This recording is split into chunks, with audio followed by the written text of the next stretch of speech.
Remakers Mark, episode 55, Watchmen.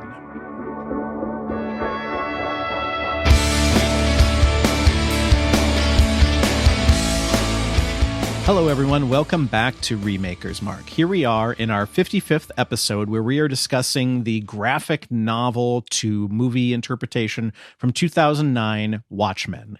With me as always are my friends Andy Wicks. Andy, how are you doing tonight? And what is a favorite comic book / graphic novel based movie adaptation? I am super great. Thanks for asking. I am not a big comic book graphic novel kind of guy, but I have seen a few. I'm going to go with The Crow. You took mine. I've been Wixed. Oh, it's been far too long. I thought I wasn't going to Wix anyone this time. I really did. Sorry, Kyle. I can choose other ones too. No, it's fine. Go for it. You're good. All right. Don't worry about it. I'm going with The Crow. Excellent. On to Jeremy Nilsson. Jeremy, how are you tonight? And what is a favorite graphic novel / comic book movie adaptation for you? I'm doing very well, and I will choose the movie based on the French graphic novel Le Transpensier. I don't know if I said that right. But nailed it. So. English translation is Snowpiercer. Ooh, nice. Did you see that they're making a series of that now on TBS with Jennifer Connelly and I did. I'm other people who I don't remember. Interested, but CBS? No, TBS. Oh, okay. I thought you said so CBS. Slightly more. So much farther down the alphabet. So much of what I liked about the movie was Bong Joon-ho's direction. So we'll see. We'll see. Yeah. Good call. Lee Hooded Justice, how are you tonight? And what would be a favorite adaptation of yours? Their property or character, but more of a particular medium, and that is Pulp Fiction. Ooh. Nice. Very interesting. It's flipping it for real. I dig it. Mm-hmm. Mark Joesting, how about you? How are you tonight, and what is your favorite or a favorite adaptation? I'm very well, thank you. And my favorite movie adaptation of a comic book graphic novel is obviously Scott Pilgrim versus the World. That was number 2 on my list. Nice. Good call. Yeah. That one, I feel like it hasn't been mentioned in a hot minute, but there was some serious love on that one for a long time. Deservedly so. Mm-hmm. Right on. My name is Kyle Delahunt. I will be your host again this fine evening, and I'll go with so many good ones have been taken. I'll go with Persepolis. It's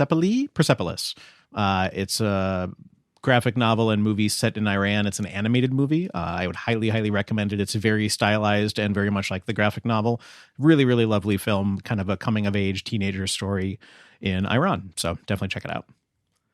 All right. We have that book on our shelf, and I've never read it, and I keep meaning to. Oh, cool. I would give it a try. That's a good one. Now we will move on to our Remakers Mark Recommends segment. And since I chose the movie, it is my recommendation. And I'm going to recommend a podcast. Shocker, I know. It is a podcast called Have You Heard George's Podcast? It is hosted by George the Poet, who is from England. He's kind of an early-ish hip-hop and grime artist there. And it is quite unlike anything I've ever heard. If I were to describe it, I suppose I would call it spoken word, but it's kind of between spoken word and hip hop, but it's cool. Not that spoken word can't be cool, but most spoken word I hear, I just kind of like I react to it. It's kind of like musicals. It's just not my bag. This does it, and it's written in such a smart way and is performed in such a way where kind of at first you're just like, oh, those last couple sentences rhymed. And then you're like, my God, everything's rhyming. Like it really sneaks up on you. And he tells a story about kind of growing up in England in times of violence and as a black man in England, what that meant and people who he lost in his life throughout time. It's really extraordinary. It tells lots of different stories. The production value is incredible. And I seriously can't imagine the amount of effort that goes into every episode, because it's basically like a 30-minute long spoken word rap song. Like it's unreal. Absolutely unreal. I would highly recommend it. It's so cool. So it's called Have You Heard George's Podcast? ? And if you haven't, you really should. I couldn't recommend it more. All right, so let us move on to Watchmen. Andy, as our Sumerian in chief here, would you mind summarizing it, and then we'll talk about our history with it a wee bit. I am the chief Sumerian. That's what you said, right? Yes. Perfect. Bow below me. Terrible. What's the Ozymandias thing? I am. Behold my works and Yes. Wait, no. What is it? Shoot. And dismay. We so smart. SMRT. We watched the movie, I think. Watchmen is a 2009 film directed by Zack Snyder, based on a graphic novel by Alan Moore and Dave Gibbons, published in 1986 and 1987, collectively in 1987. It tells the story of a group of retired superheroes known as the Watchmen, and how they are forced out of their everyday existence to face a threat that is killing their old friends. Also, a nuclear war is imminent. Also, there's a scene on Mars. The hilarity ensues on an epic scale. Nice. Did I do that okay? You did great. The hilarity ensues on an epic scale. It's hard to do. That makes me want to clear my throat. Yeah. Hi, Glaven. The hilarity ensues on an epic scale. I was introduced to this movie by my good friend Mark. Thank you, Mark. Hello, I'm Mark. You are Mark, who introduced me to this movie. That is my history with it. Excellent. Mark, had you read the graphic novel before seeing the film? Yes, but not much before. Okay, gotcha. Kyle, Yes, Andy. you have a history. Yes, I happened to see this movie at a preview screening with Mark shortly before Hello. it came out. I don't know how long. Hi.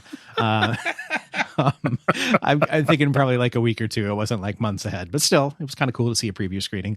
I remember really digging it at the time. I did not know the source material. I knew of it. I knew that it was a graphic novel, but I hadn't read it. So I was coming in completely fresh in that regard. And I really dug it. My Zack Snyder fatigue had not quite set in yet, which we'll definitely talk about in part 2. So that's mine. Jer and Lee, anything on your side of things? I did see this in the theater With prior Mark? to not with Mark. Oh. I don't think. I thought it was missing. Sorry. Prior to going to see it, my friend Joe handed me the graphic novel and said, "Read this before you go." And I said, "Okay." And then I didn't, and went and saw it anyway because I didn't have time to read it. But Maybe that may have been a good move on your part, I think. yeah, I did. I have read it since then, but he is a huge fan of the graphic novel, and I think is a mild fan of the movie, but loves the HBO show. Cool. Very good. So let us move on to our recasting, which we do in the first part of the film here. We're going to be recasting 6 major characters and no minor roles because, boy, howdy, that's 6 major characters, and that's a lot for us to do. So we are going to go through these in a steady clip, I'll say. We're not going to hurry. We're not going to rush, but, don't dilly-dally.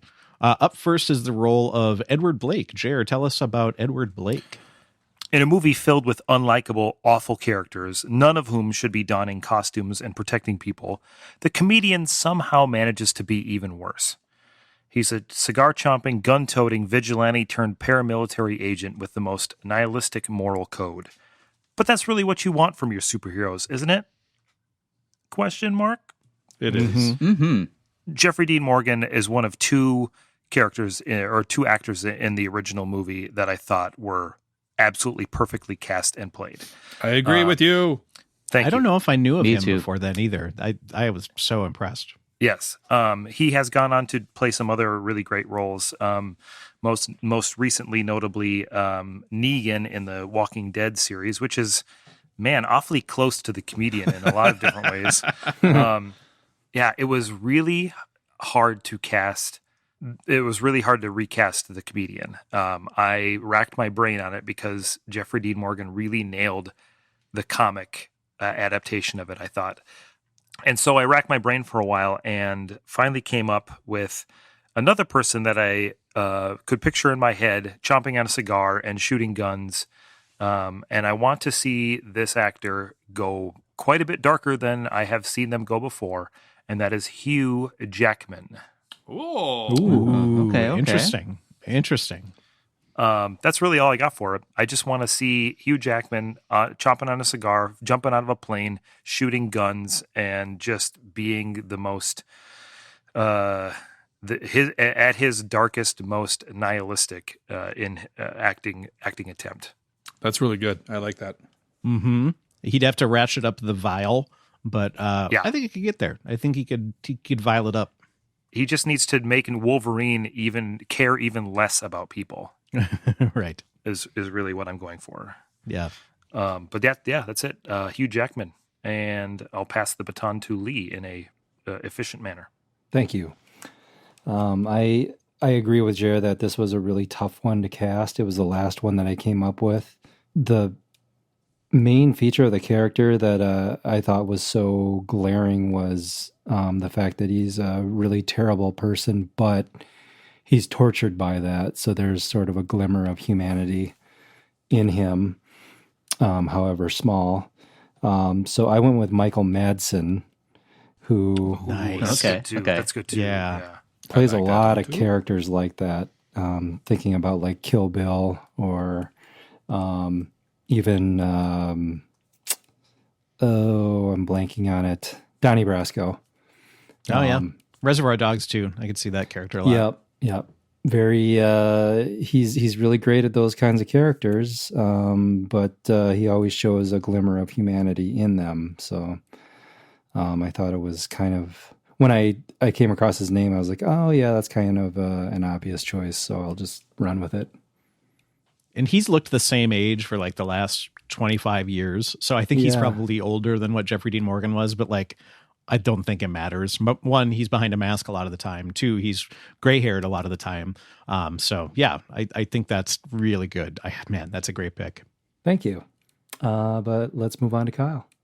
Yeah, I struggled with this one. This was a tough one. I wanted somebody that could get as evil as the comedian gets, and I just can't believe that original performance, like just how badass Jeffrey Dean Morgan was. And I went with someone who has been hiding behind a mask fairly recently. It's a little bit different mask. I went with Pedro Pascal, who you might know from The Mandalorian of late. However, I didn't necessarily draw on that. A little bit kind of the loner, do my own thing, you know, F everybody else sort of thing. But really it was from Narcos. His character in Narcos was sort of he kind of came around in collaborating with the DEA agents there. But he started off just like really cruel and really just direct and really gruff. And so I think that he would show some of that humanity, but I think he could get where you needed to get as far as just being like awful. And I think he's got a good physical presence. You know what I mean? Like get a suit of armor on him and he looks pretty badass. So that's who I'm hoping for, is Pedro Pascal. Mark, on to you. Who is your comedian? Well, I'm in the same boat where Jeffrey Dean Morgan was fantastic. I would say perfect even. Fun fact, I almost refused to recast this one. Yeah, I did too. I considered that for another role. And honestly, I almost refused to recast the entire thing. But I figured, hey, I'm actually participating in our game. So I did all my picks are kind of last minute, but I did find somebody who is big and gruff and we know looks good in a superhero mask. And that is David Harbour. Nice. Oh, wow. That was my second choice. I had these him are as some my good alternate. picks. Yeah, seriously. I love it. Mm-hmm. Where might we know David Harbour from? Well, Kyle, we would know David Harbour mostly from the Netflix series Stranger Things. But he's also the Red Guardian in the Black Widow movie, which will come out. Yes, such as the times that we are in. Don't Later forget this Hellboy as well. That's right. And he is also the most recent Hellboy Yeah. out of the both of them. Oh, he just had a birthday. Happy birthday, David Harbour. Happy birthday, Happy David Harbour. birthday, David I Harbour. cast you. You scamp. I cast you, David Harbour. Okay, Andy, how about you? That's just nice. I like that. Just Yeah. he has a birthday. Birthdays are nice. A big. So I agree. I had This a was- birthday last week. Yeah, you also 2 actually days you ago. share a birthday with David Harbour, Jeremy. What? You share a birthday with David Harbour. And Daisy Ridley. Happy birthday, I know. Yeah. Jeremy. Happy birthday. Thanks. It's weird calling you Jeremy. I never call you that. Anyway, I agree that this role was one of two that I felt was perfectly cast. Yeah. So, but one thing that I had an issue with for the entire movie was timelines and ages of characters. Bugged the crap out of me. Yeah. For a movie where Jeffrey Dean Morgan was supposed to be nearly 70 years old at the time of his death. I didn't like how most of the actors portraying these characters seemed far too young, in my opinion. So most of my picks skew older. However, for this particular one, Kyle, I'm throwing a little audible here. That for for the comedian at the beginning of the movie, I cast Liam Neeson's. How many of them? All of them. All of them. All of them. Okay. Okay. Because Liam Neeson, also a large man who has a history of playing highly physical roles, but he's also, he's about the age that the character is at the time of the character's death. But in earlier scenes, like as we progress through the movie, there's a lot of flashbacks and things like that going back, 15 years long, like all the way back to like the 40s, essentially.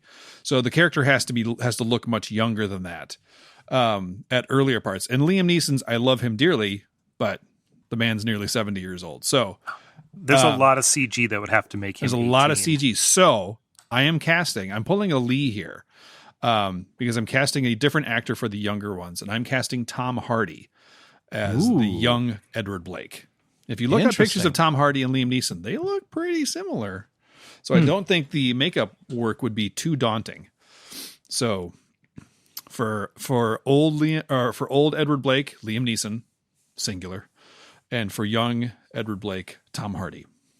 Very interesting. And Tom Hardy, I think none of us will doubt his ability to play crazy. And he's also a highly physical actor too. So I'm pretty happy with that tag team. Nice. Very intriguing. Yeah. We'll see how the votes turn out. We'll see. Dun, dun. So for Edward Blake, a.k.a. the comedian, originally played beautifully by Jeffrey Dean Morgan, Jer went with Hugh Jackman, Lee went with Michael Madsen, I went with Pedro Pascal, Mark went with David Harbour, and Andy went with the twofer of old Liam Neeson and young Tom Hardy. Up next is That's the quite role. a lineup there. I know, seriously. That's an intimidating lineup. That's a crew. That's a serious crew. Up next is the role of John Osterman / Dr. Manhattan. Mark, tell us about the good doctor. Okie dokie. Originally played by Billy Crudup, Dr. Manhattan is the only Watchman with actual superpowers, but that's probably underselling it. He has the ability to control matter at a molecular level, see through time, duplicate himself, and do a multitude of other crazy things. Yet, despite being seen as a savior to humanity, he grows increasingly detached from it, possibly his most dangerous trait. Do we ever clarify, does John Osterman actually have a PhD? I assume he does, but they never say so. it. Yeah. Or is it just like a nice honorific? Please call me Mr. Manhattan. Dr. Manhattan is my father.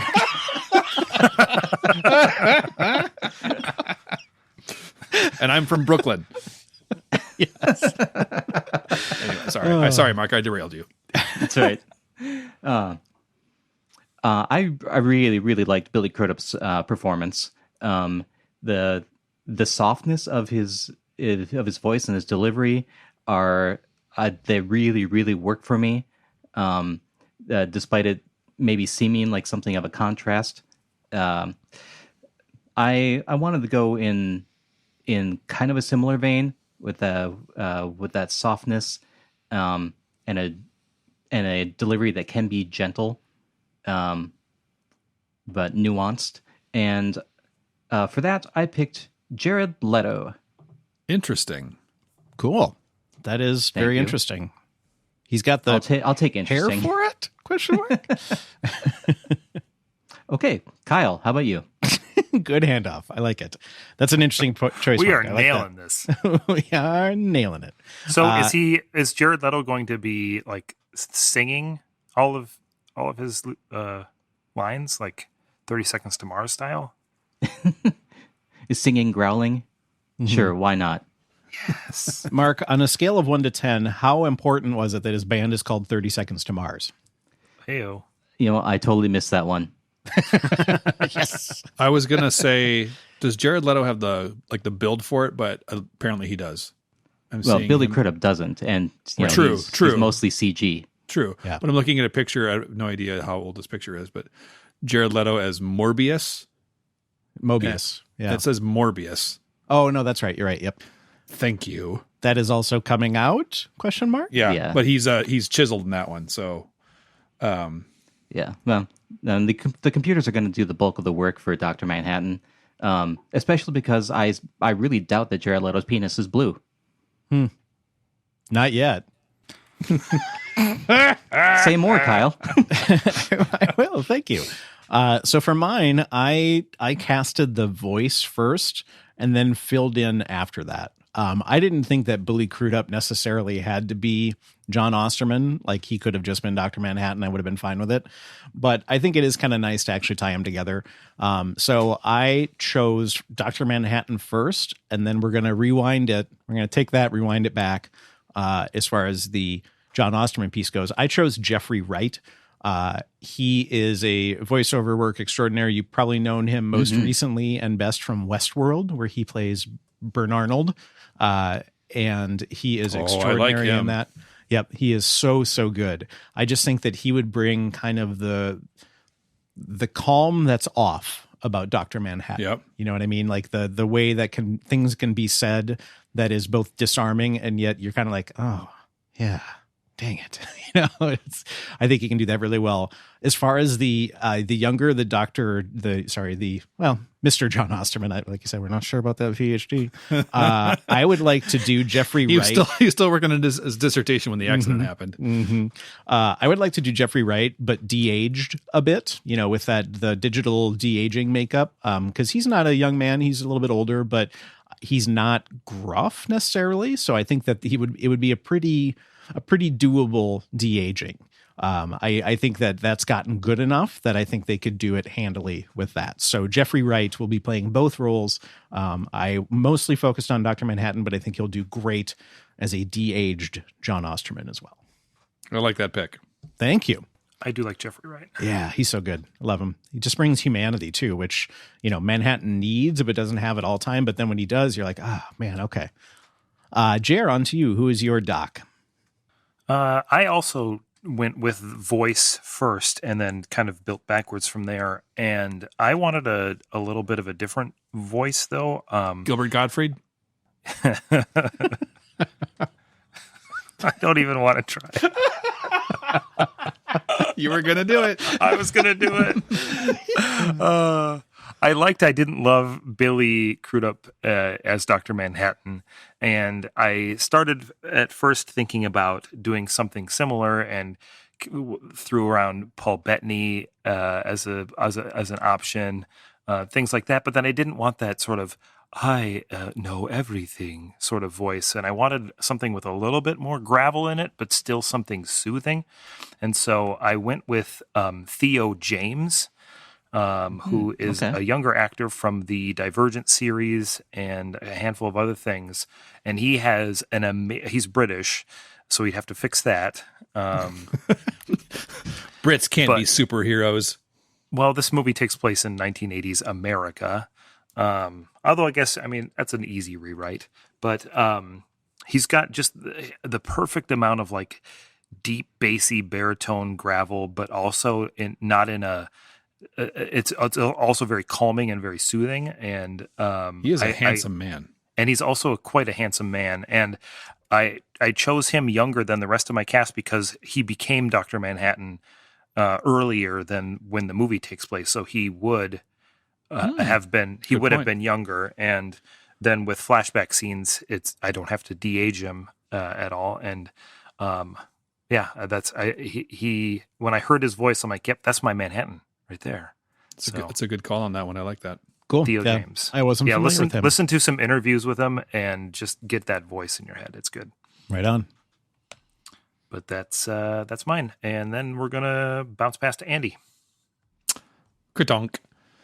I did not like the Dr. Manhattan character very much. I think I didn't like the portrayal of it, and I actually didn't like the kind of soft delivery that you spoke of, Mark. I think it's interesting how we arrived at very different takes on that one. This character to me needed, like, the fact that he becomes so detached from the rest of the world was one thing, but he also just seemed very bored in some ways. So I wanted a character that we're all keying on the voice and the delivery, and I think that's very true. But I also wanted someone who had a little more of a harder. Harder is not the right word. I'm trying not to use the term resting bitch face, but that's kind of what I'm spinning around here. So I chose Andre Braugher.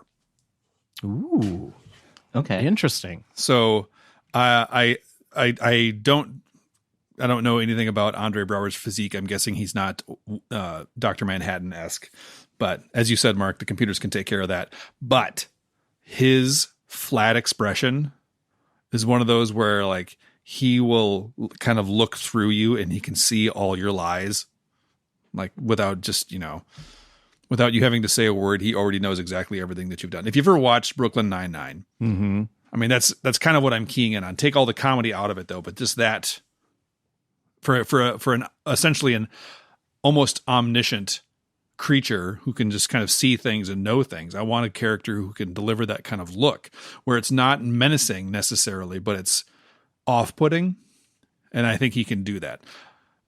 So Andre Braugher. Dang, that is interesting. And we're off to Lee. Well, I wanted someone who is sort of a master of portraying emotion through subtlety, because obviously this character he doesn't explode. He doesn't he doesn't get emotional at all, but there's still, those hints of emotion in what he says. So I picked Guy Pearce. Ooh, that's a good one. Cool. Who I thought would be really good at that, because I think when I think back on most of the roles that he's done, he's not a yeller, he's not a screamer, yet you know exactly what he's thinking. He's just very good at that. So, yeah, Guy Pearce. Nice. I like that pick. Thank you. I just saw him in Bloodshot, the Vin Diesel DC. Yes, Marvel. What is Bloodshot? Image, I think. Image. Oh, okay, got it. Sorry, I thought it was one of the two biggies. Image is a biggie, but still, I just saw him in that. Not very good movie. He's not very good in it, but I was happy to see him getting paid. Get paid, Guy Pearce. Get paid. Well, it is a Vin Diesel movie. So, yeah. Vin Diesel was actually pretty great. I gotta say, he was pretty solid. All right, so for the role of John Osterman / Dr. Manhattan, originally played by Billy Crudup, Mark went with Jared Leto. I went with Jeffrey Wright. Jer went with Theo James. Andy went with Andre Braugher. Lee went with Guy Pearce. Up next is the role of Laurie Jupiter. Laurie Jupiter, a.k.a. Silk Spectre II, say that 3 times fast, is the only female vigilante / superhero in the most recent version of the Watchmen. Her mother was Silk Spectre I, and unfortunately, Laurie inherited her skimpy BDSM-y outfit and her questionable choice in men. Speaking of that, she's Dr. Manhattan's girlfriend and his only real attachment to the earthly realm. No pressure.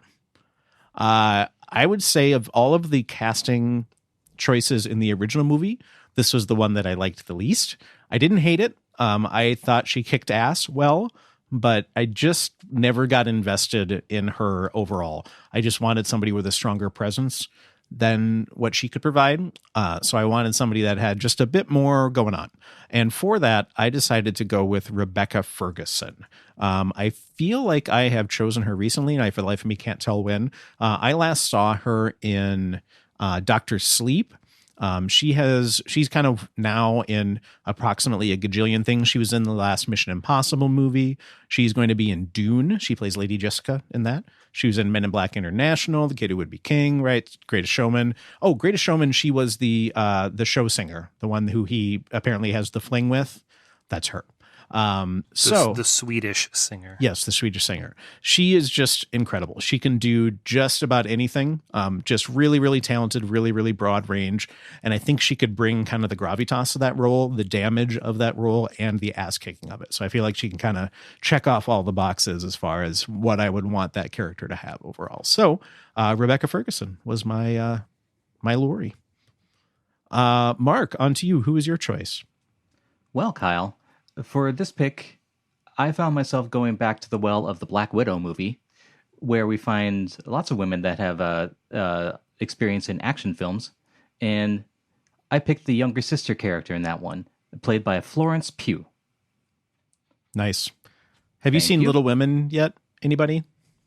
Nope. Oh, it's so good. You got to see it. So good. I think it was my favorite, like my tentpole movie of last year, or my favorite Oscar movie of last year. Yeah, it was unreal. I just came in to see it with almost no expectations and was just pleasantly surprised in the best way. I was very happy about that. And she is maybe the best part of it, which is no small feat. Yeah, she's great. Kyle, did you see Midsummer? Yes, I did. I saw that in the theater too. I didn't like her as much in that, but she was pretty good. She's the main female character. Oh, okay. Yep. I had qualms with that movie that will come at another time, but I enjoyed it overall, but I didn't love it the way that Hereditary just bowled me over. You know what I mean? It's a very different movie.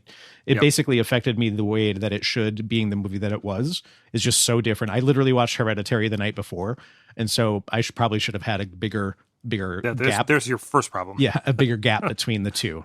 So yeah, but yeah, I think it's a great pick, Mark. Right on. Thank you, Andy. Let's hear it from you. So again, I agree. This was my least favorite character by far. I just think the casting was way off the mark on this one, and the writing didn't give her much to work with either.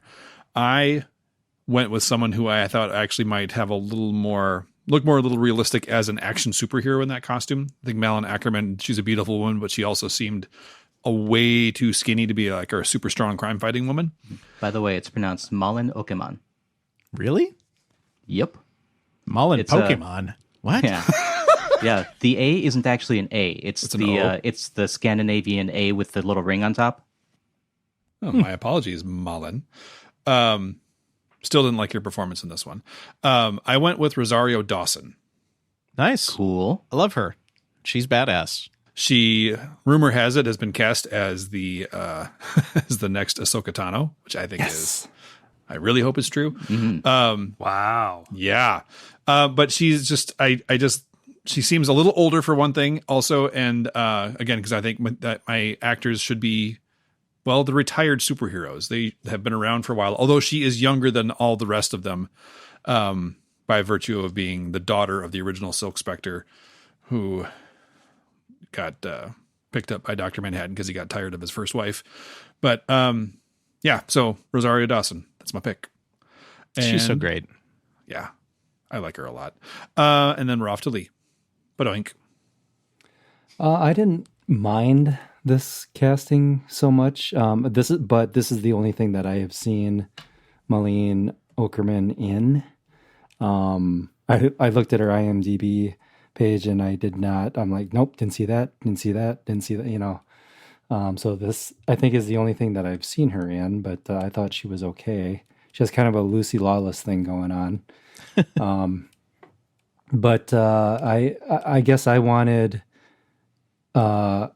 an actress who was played a little bit more intense, you know, because this is her performance. While it's, you know, it's fine. It's just, for me, it wasn't intense enough. So I went with Mackenzie Davis, who has, in my opinion, the best worried look of anybody. She has that great look, you know, when the camera pans in where she looks, you know, it's kind of an oh shit moment. Mm-hmm.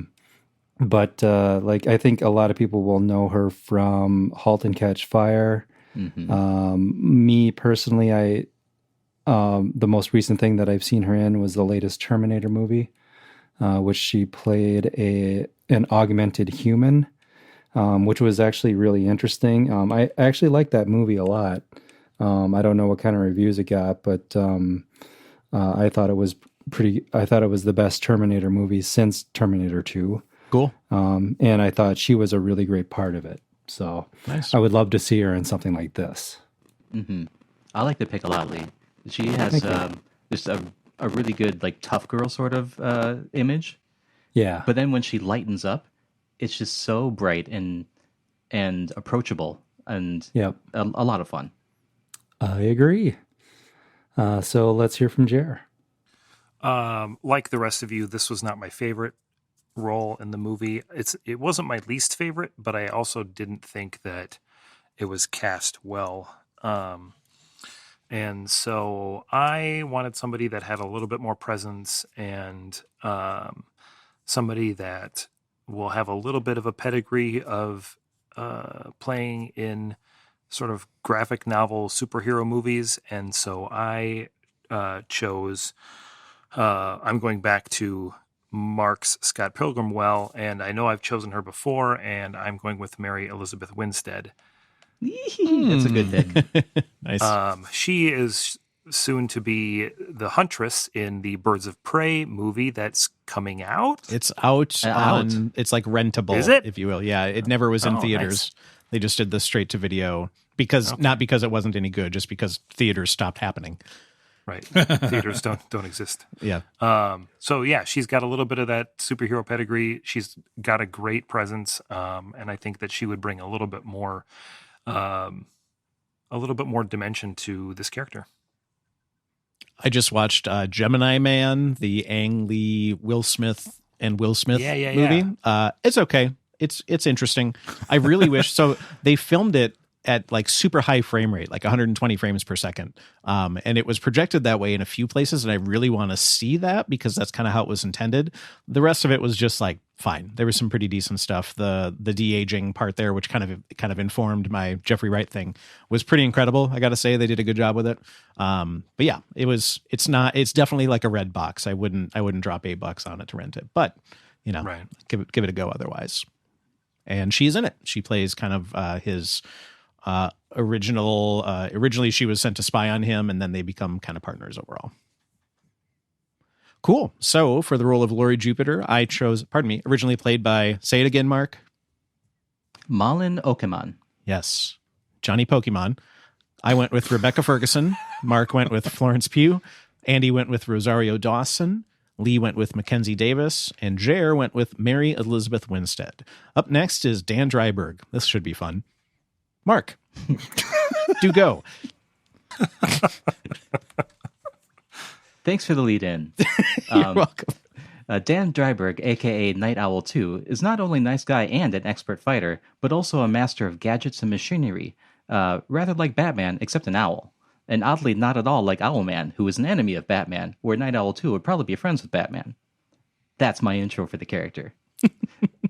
I really like the character. I really like the casting of Patrick Wilson, who originally portrayed him. That being said, in the spirit of playing this game, I did cast somebody else, and that somebody else I think is going to do a pretty good job.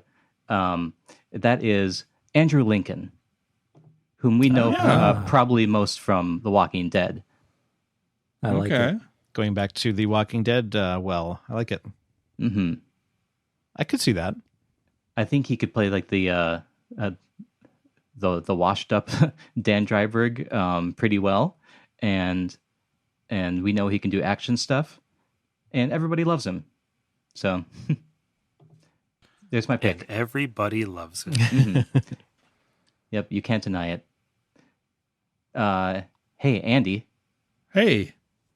Who did you pick? Hey, you. I know you. I really liked the character of Dan Dryberg. I really did not like the character of Nite Owl. But we're getting into part 2 territory. They're the same. Have you ever seen them in the same room together? Oh. Yes. So that's the line from I saw Dan Dryberg's head and Nite Owl's body sort of close to each other. What's the line from Mystery Men? So-and-so wears glasses. It's foolproof. Anyway. I really liked the character of Dan Dryberg as kind of this nice guy finishes last schlub a little bit, but I also it didn't translate. I thought that character was interesting, but the character that didn't translate well to Nite Owl for me for some reason. It was a hard leap to make to all of a sudden he's this essentially the junior varsity Batman. But I really liked, I wanted to kind of key in on that nice guy schlub vibe. So I went with Ed Norton for this one.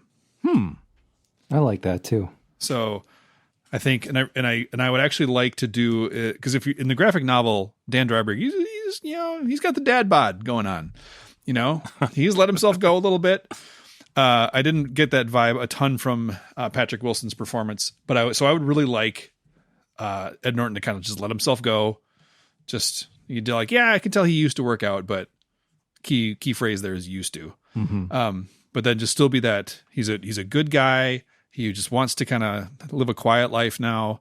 And really, like, I would love to see really getting into that kind of that anxiety about getting back into the costume.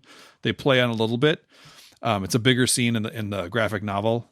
And I would even like that ramped up even more of this kind of this emotional conflict that he goes through to kind of get back into the fight. So Ed Norton is my choice.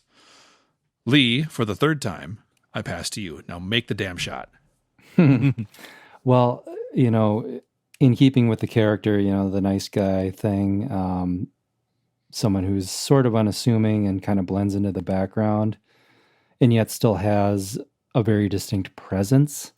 So, I mean, that's what I found most interesting about this character, the fact that he's obviously very skilled and yet, he's so slight that you wouldn't know that he's really there in a group of people. So I went with Donald Gleason. Ooh, I almost picked him. Nice. Yep. Yeah. Because I think a lot of his past roles are very similar to this one.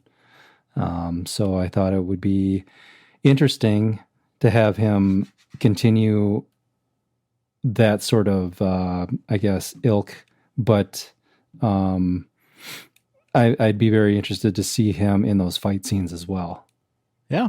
Huh. So it's kind of the anti-Hux, which is a good a little thing, bit. 'cause Yeah. I'm not a huge fan of Hux overall. Hux, but skilled. Yeah. Nice. But Jer's up next. Yeah, I really wanted to focus in on the schlub vibe of Dan Dryberg also, and really get it even more. I liked the character. I liked Patrick Wilson. I didn't like Zack Snyder's take on Nite Owl. I didn't like sort of that turn into the actual badass crime fighter.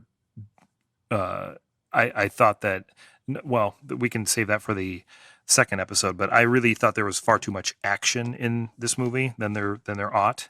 And the characters suddenly turning into like these like ninja warriors was a little much. And so I want to keep them schlubby and keep them likable. And so I went with Mark Ruffalo. Okay. Mark Ruffalo plus 15 pounds of dad weight. Maybe more than that. And maybe a little bit more, maybe 30 pounds of dad weight on Mark Ruffalo. That ought to do it. Keep sort of that same awkward, cleaning the rain off the glasses, squinting, just that overall just kind of dopey vibe of this very smart person that doesn't know how to interact with other people. I think that Mark Ruffalo is an outstanding actor, even outside of the fact that he has largely only been in superhero movies in the last 10 years.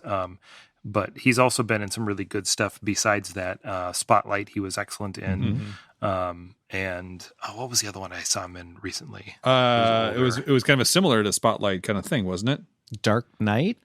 No. Something Like, that? are you What thinking was of sure. What was it?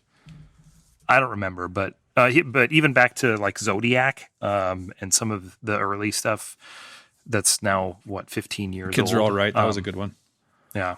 So I think he's a really great actor, and I think that he has the range to play, and now that he has the pedigree to play a superhero, a conflicted,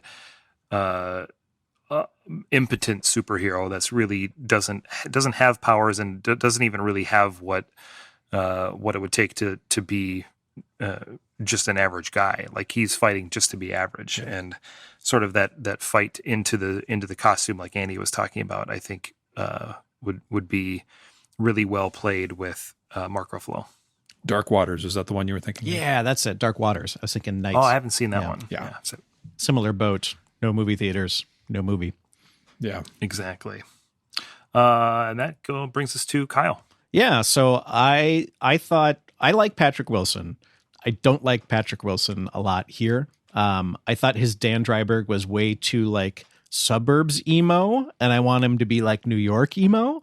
I just needed a different emo. What does that mean? Oh, he was just such a freaking square. My God. And I know that he's kind of a dork, but it was just so sad. In the graphic novel, there's the scene after Lori comes on to him, and they kind of like she basically is trying to, get on him, and he just doesn't get there, and he goes down and he's standing in front of his costume, just buck naked, and he just goes so impotent, and it's just like so sad. It's just like the best line in the whole graphic novel. I love that bit, and I want that. I want the so impotent Dan Dryberg, because like Nite Owl, it doesn't matter. Anybody can be Nite Owl. Like that's very doable. It doesn't matter, but it's the Dryberg that needs, and I just didn't love his Dryberg. And so I went with more New York emo by way of Robert Pattinson. I think it's almost too bad that he's going to be the next Batman, because I think he'd be a great Nite Owl. I guess he could be both, tying into sort of that origin that Mark spoke of in the character description. But he is kind of, after doing Twilight, become like an unreal actor, and is working with really interesting directors, and is just like super good, which is great. I'm so happy about that, because the world needs more like megastars that make weird ass independent movies as well as Batman. So yeah, Robert Pattinson is my choice. The Lighthouse is bonkers. So I've heard. I would have scoffed at that pick had I not seen the preview for The Lighthouse. Yeah. Yeah, he's made some really, really very interesting choices over the last like 3-4 years. It's kind of like if like what Shia LaBeouf did if he didn't go off the rails, how he was making, like he was balancing the independent and the big with really interesting choices. It's essentially like that, but not quite so out there. All right, so for Dan Dryberg / Nite Owl, originally played by Patrick Wilson, Mark went with Andrew Lincoln, Andy went with Ed Norton, Lee went with Domhnall Gleeson, Jer went with Mark Ruffalo, and I went with Robert Pattinson. All right, on to number 5 here, the role of Adrian. Lee, what you got? Let's see, originally played by Matthew Good. I'm not sure how you pronounce that. Good. Adrian hung up his superhero tights for a business suit to pursue politics, among other things. This, however, does not diminish his skills, as he's still a formidable fighter. I thought this was an interesting character. I didn't really see what was coming at the end. So I guess props to the storytelling for that. I wanted someone, I guess, with that type of charisma that is sort of like when I saw him, the first scene that he was in, I got the sense that he didn't really belong in that suit. Like, he was putting on a facade, and his superhero character was his real identity. And I wanted someone who could play that really well and still be really good at the fight scene. So I went with an old favorite, Joseph Gordon-Levitt. Nice. We haven't seen JGL in a while. No, we haven't. So, and I thought this would be a really good role for him, because it's adjacent to a lot of the stuff that he's done in the past, but doesn't play a lot of bad guys. So I thought that would be interesting. Yeah, dig it. All right. Moving on to Kyle. Yeah, this was a really hard one. I was like 4 seconds away from picking a de-aged Jeremy Irons, and then I was like, you know what, that's too weird. The de-aged Jeffrey Wright thing, that's great, because Jeremy Irons plays Ozymandias in the Watchmen HBO show, and so it's and he's fantastic. He just like chews scenery like bubblegum. It's so great. But like, how do you cast the smartest person in the world who also can like, pick humans up and throw them across the room, or bat them like a wiffle ball using a pillar? Like it's just such an interesting, it's just so comic booky, right? I mean, this character is so comic booky. It's really, really hard. So I just wanted somebody that had the the presence of the smartest man in the world. That's kind of where I put my sights on. And I went with Dan Stevens. You would know him from Legion. And you would know him from what else? Downton Abbey. Downton Abbey. Yep. He's been in a few other things of late. He was Beast in Beauty and the Beast. He's incredible. And he's just got that look where he just needs to be stoic, where when he's just looking, he's either judging you or like figuring out the equations that Einstein couldn't. You know what I mean? It was just like that. I think he's got that look that just nails that. And actually, I think Matthew Goody, whatever it was, did a good job of that. I think his look was good for that. I wish Dan Stevens was about 6 inches taller. I think maybe they could like make him just a little bit bigger digitally so that he's a little bit more imposing. But I think otherwise, I'm all in. I think he's a great choice for the smartest man in the world. Jer, on to you. How about you? I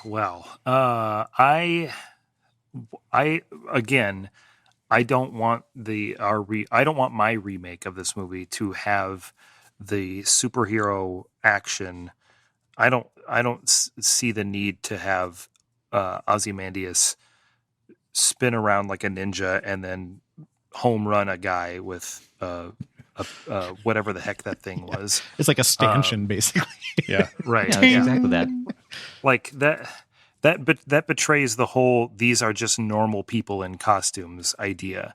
And I think that the smartest man in the world would be a superhero for much different reasons. And I think that the character as they were played and portrayed really has a disdainful view of humanity, that they are below them. And I wanted somebody that had that sort of intelligent yet upturned nose. And I also wanted to kind of go in the graphic novel and in the movie, the character is very obviously hinted at being gay. And Rorschach kind of made mention of that as a bad thing, and would have to dig into that later, as he said in one of his journal entries. And so I wanted somebody that was going to have that same sort of subversive nature to them in a story like this. And so I went with Tilda Swinton as the smartest man in the world. Wow. that is brilliant. That is good. I like that. I like that. It's bold, and I like it. Can Tilda Swinton be anything but bold? I would love to see her play Ozymandias as about as androgynous as possible, and just really be somebody above everyone else.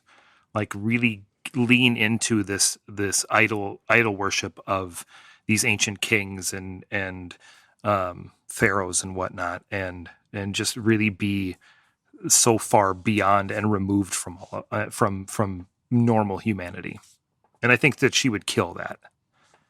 I actually love in the movie how he's going into the disco. You know, he's just dressed up in his superhero outfit, but he's going into Studio 54 and he sees Bowie and Jagger outside, you know, just as androgynous as you can get. Like, I liked that they did that. That was like one of the things that Snyder did, I think, really well in moving that character towards that side. I thought that was really cool.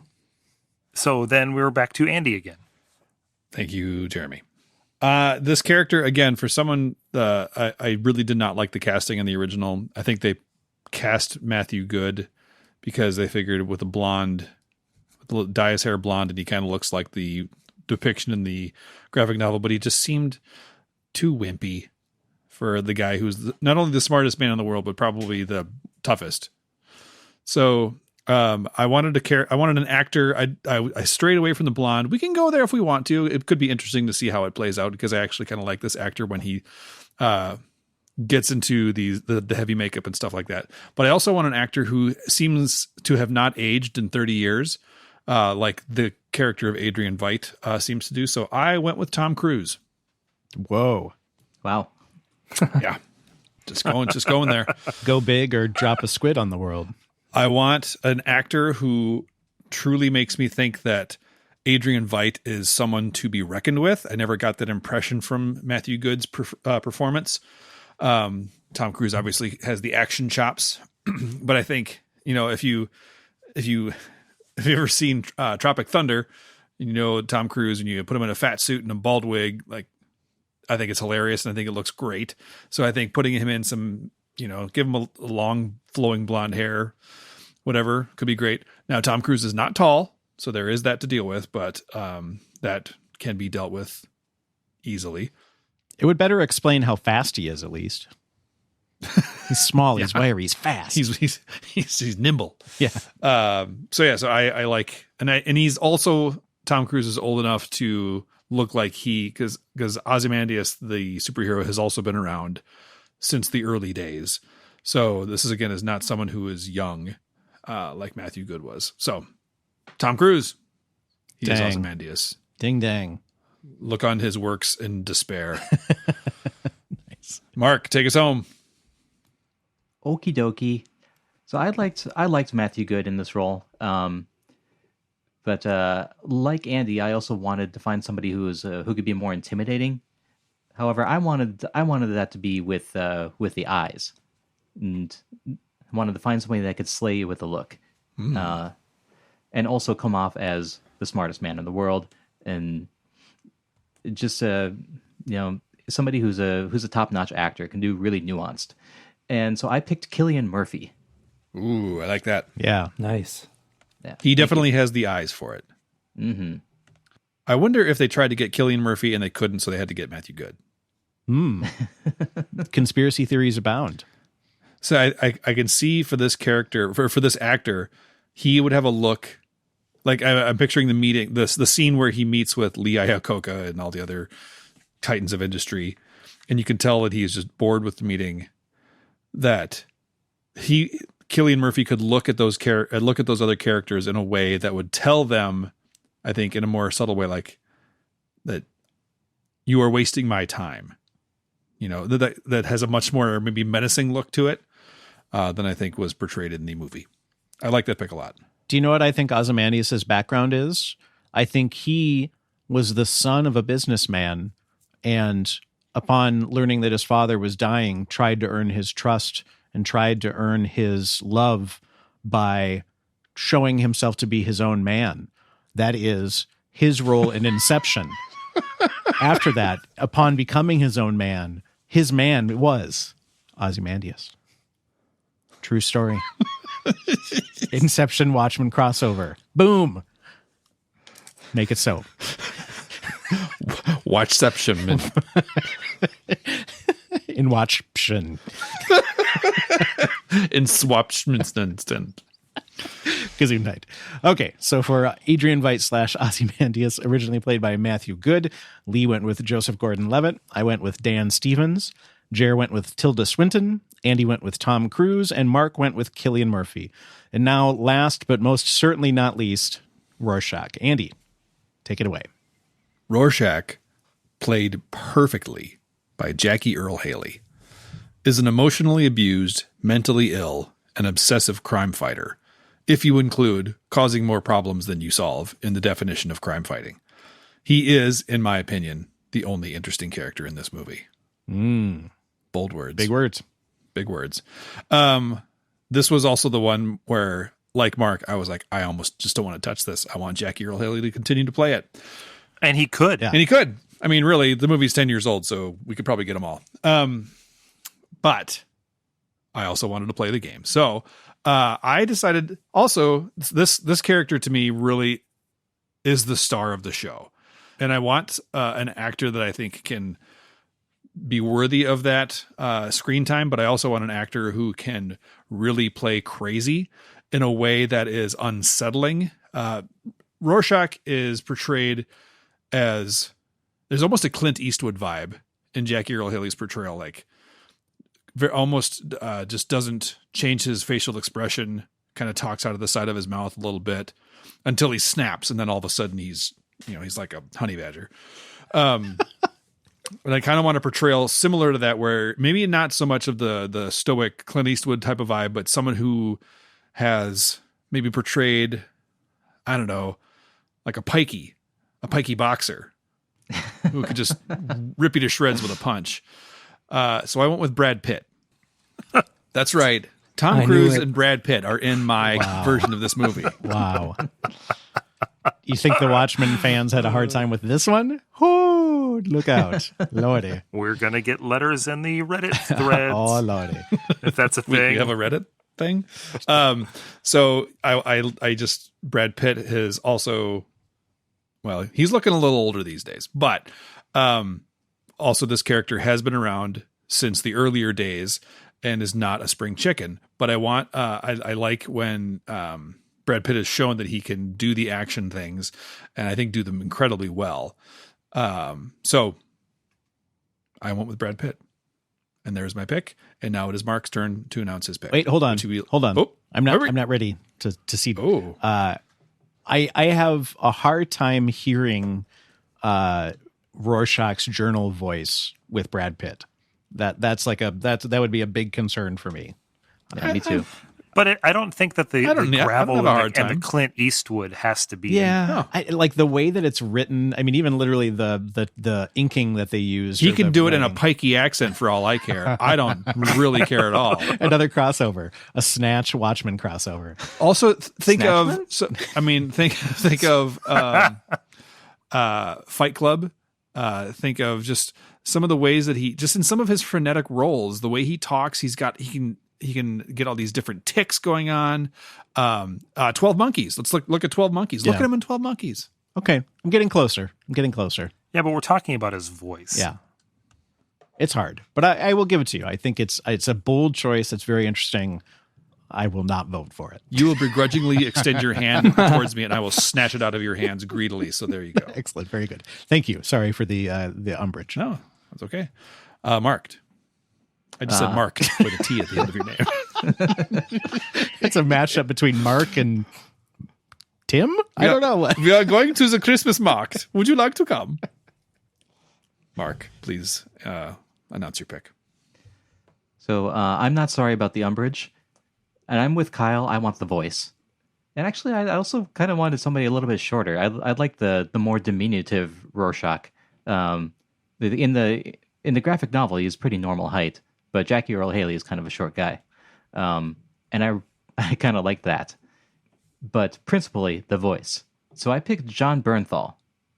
Oh yeah, that's the voice. Yep. And we know him as Marvel's The Punisher, but also from The Walking Dead. Man, lots of Walking Dead tonight. That's interesting. For a show that's fallen out of, I don't know, the world. I don't think there's many people watching it anymore. Maybe there are. I don't know. I sort of stopped years ago. But he was good.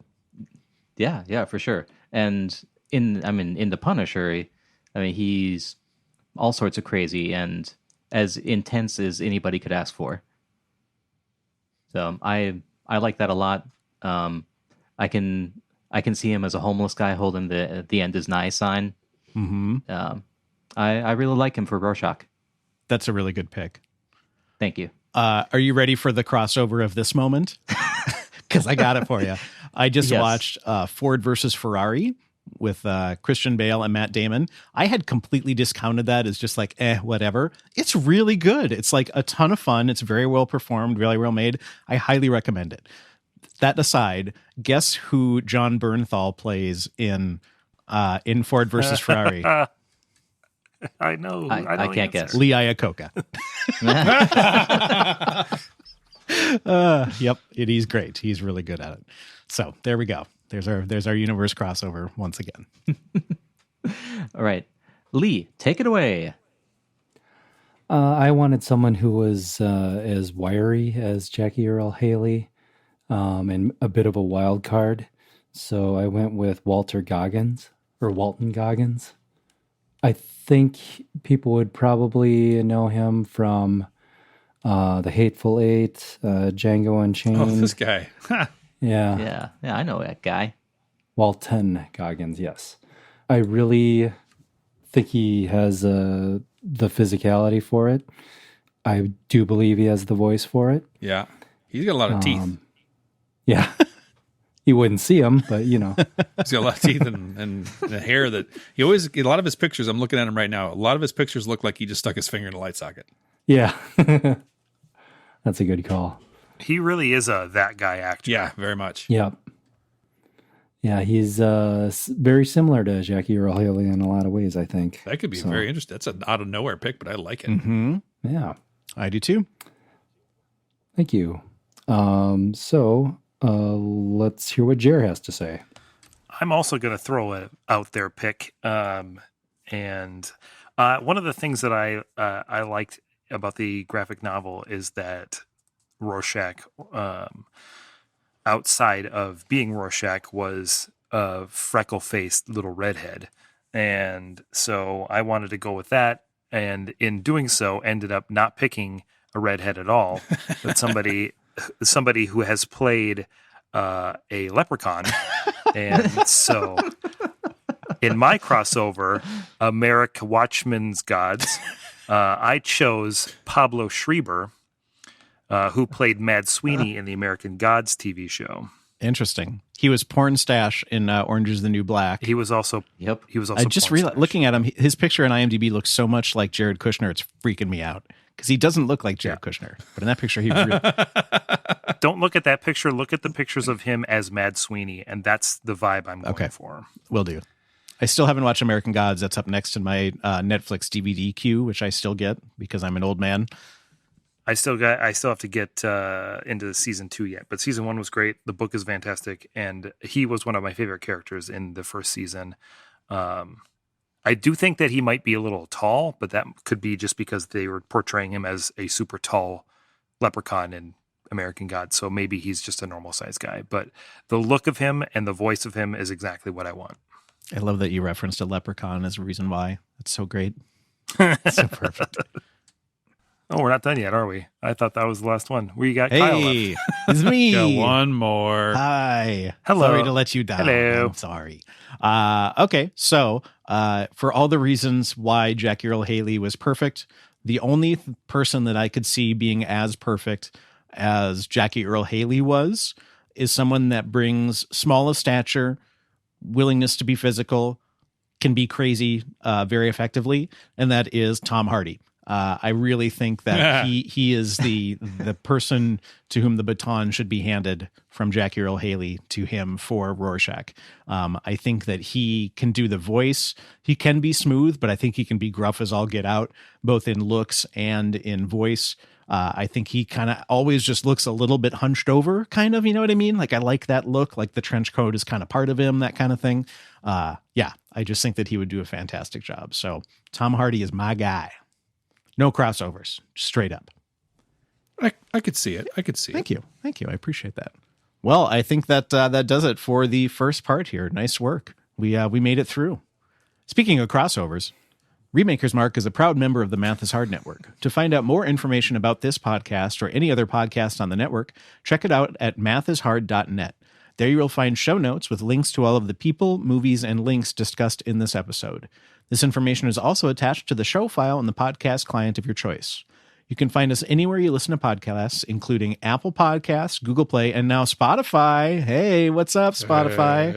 You're going to get literally dozens of listeners from there, tell you what, where you can rate and review us, which would mean the world to us. We are on both Facebook, search for Math is Hardnet or Remakers Mark, Twitter at Remakers Mark, and Instagram at Remakers Mark Podcast. So please join in the discussion there as well. So, gentlemen, thanks for taking this journey with me. I appreciate it. I think it was really interesting doing a recasting of a movie that was so recently made. It was the first time that we had like a legitimate possibility to be like, nope, I'm calling a hard no on that. And I'm proud of us for not going there. So here's to you. Here's to taking over perfectly cast roles. And until the next time where we talk about Zack Snyder for an hour and a half, may the force be with you. And also with you.